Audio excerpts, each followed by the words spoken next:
Later in the year, Smith released his first compilation album, Greatest Hits, which featured the hottest songs from his 3 solo albums, as well as those produced with DJ Jazzy Jeff.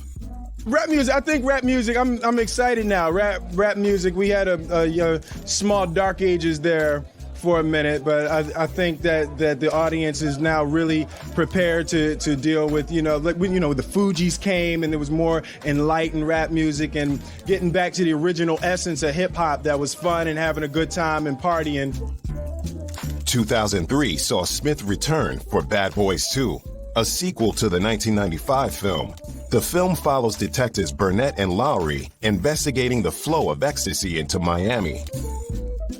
I think that what Michael Bay does that's really difficult and really interesting is he doesn't compromise the action or the comedy. It's a really hardcore, rugged action movie, but at the same time it's very funny, which is difficult to impossible to do. A lot of times if you have a movie that's too funny, you can't make people believe the depth of the action and vice versa. So I think Michael Bay did a brilliant job of balancing the film into what I believe will be the summer's best.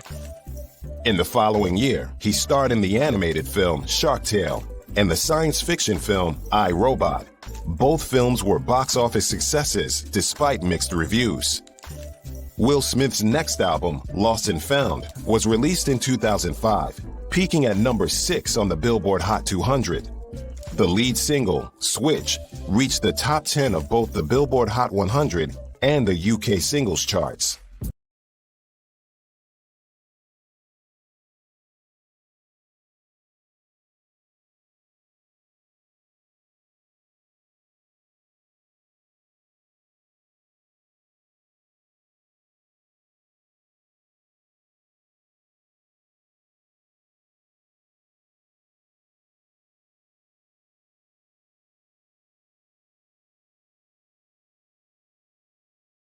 Knowing his son Jaden was keen to enter the world of entertainment, Will Smith starred alongside his son in the 2006 film, The Pursuit of Happiness, which is based on a true story.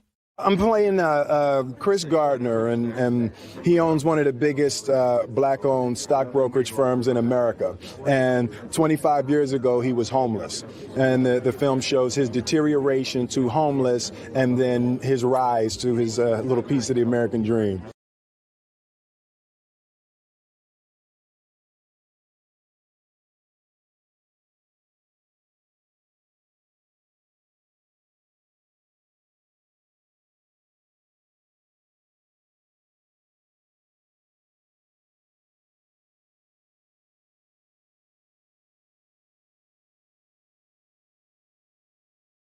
Will was inspired because he saw Gardner on 2020, which is a news serial show in America, and he decided he really wanted to bring this story to a larger contingent of people. So that's how he got engaged with that particular story. And it was a great opportunity for father and son to work together, even though they were cast in their actual roles as father and son. But I think it also was a good way for him to spend time with his child. And also teach his kids about not everyone is growing up in the kind of world you are, because you really have to immerse yourself into that kind of role. And in terms of acting, he got nominated for an Academy Award for that performance. And I think it showed another layer of Will Smith. He can do more than just the action hero role. But, with having my son in this film, Chris Gardner's life, and developing a friendship with Chris Gardner, and how happy he is and pleased and honored with the film. So I feel like I'm in the right place, doing the right things in my life right now. I saw the 2020 piece on Chris Gardner, and there was a moment where he was standing in a subway bathroom that his son had spent the night in. And I looked in his eyes and I saw that he actually had command over the trauma, right? That he could stand in that bathroom and he was emotionally affected, but he was in command of the trauma and he still had swagger. And I had only seen that look 2 other times, and once was Nelson Mandela and once was Muhammad Ali. So I was very inspired to make this film. I Am Legend, one of Smith's most popular films, was released in December 2007. and was the largest ever opening for a film released in the month of December. I Am Legend, Will. We've got to say it's done extraordinarily well in the States. Yes, absolutely. The best December opening ever. Of all time. Ever. Leapfrog over The Lord of the Rings. Which is pretty good. That was pretty good, and I just had a dumb face when I was like, it's like one of those. Do that again. That's cute. That's good. Like, that. When I got the numbers, that's what my face was like. It's you work hard on a movie and you want it to be successful and you promote and all of that, but this is beyond anything that any of us even imagine. And people are reacting and responding to the movie well. So, they're just, I don't even know what to say about it.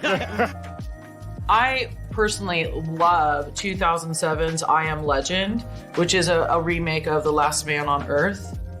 And it's interesting because it got mixed reviews, but I think it really shows what a strong actor Will Smith is, because he is carrying for 99.9% of the film. He's the only actual person on screen.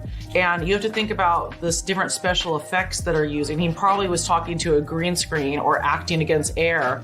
And his main only co-star is a dog for almost all of it. And yet it completely sucks you in, and I think is aged absolutely fantastically. Well, what's a good thing about it is you can go and you can sit down, and the tension, it'll burn calories, right? Because you'll be digging your nails into the side of your seat the whole time. A reviewer said that the film's commercial success cemented Will Smith's standing as the #1 box office draw in Hollywood. Will Smith again reprised his role as Agent J in Men in Black 3, which opened on May 25, 2012, his first major starring role in 4 years. It's really great. This is the third film that I've made, so it's kind of new territory for me, where you have something that becomes a part of the lexicon, just something that anywhere, any city in the world, you put the black suit and the black sunglasses on and people say Men in Black, so it's fantastic to be a part of something that is living as powerfully as that. There's really nothing that's just like Men in Black, so I like being part of, what I believe will go down in history as a really iconic film. After the release of the film, Smith stated he was content with the franchise ending, explaining that 3 films was enough for him. In 2013, Will Smith starred alongside his son Jaden once more in the post-apocalyptic action film After Earth. This is really fantastic, We didn't notice how cool it was until we saw the poster. Yeah, that is funny. Like, working together was, a great experience. But then seeing the poster was like, wow, that's really kind of interesting. Has anybody done that before? What was the thing about working together on such a big project that surprised you the most? What surprised me the most? I guess for me, it's just the amount of getting to know one another, the amount of bonding that can happen in that environment. I hadn't realized how powerful that time, 10, 12 hours a day, for the past year together is just, been beautiful. Unfortunately, though the two of them together had been box office and award gold last time around, After Earth was critically panned. Nobody went to see it. And Will Smith has said of it, it was the biggest disappointment he's had, and it was a huge, painful failure. And after that, he took a 1.5 year career break because I think he was so upset about how badly it had been received.